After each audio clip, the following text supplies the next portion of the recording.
Work out your own salvation with fear and trembling, for it is God which worketh in you both to will and to do of his good pleasure.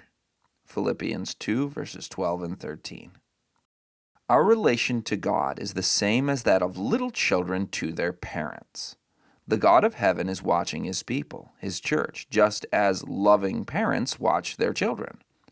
And we are as foolish as little children are, for how prone we are to think that we know everything, when really we have not begun to know what God is waiting to teach us when we show willingness to follow in his footsteps.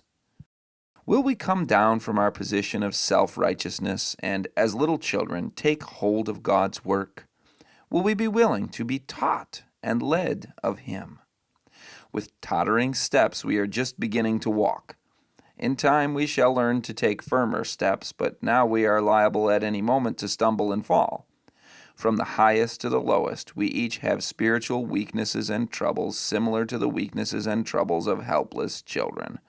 And as these inexperienced children cannot place their dependence on one another, but must depend on their parents, so we must learn not to hang our helpless souls on any human being, but cling to the one mighty to save.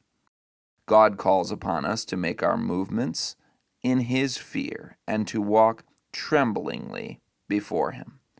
Work out your own salvation, he says, with fear and trembling. So long as we work in Christ's lines, laying hold of the arm of the Mighty One, we are safe. But just as soon as we loosen our grasp of his arm and begin to depend upon human beings, we are in great danger. This very day, the Lord desires us to reach a higher standard than we have ever reached in the past. Day by day, we are to advance upward, ever upward, until it can be said of us as a people, ye are complete in him.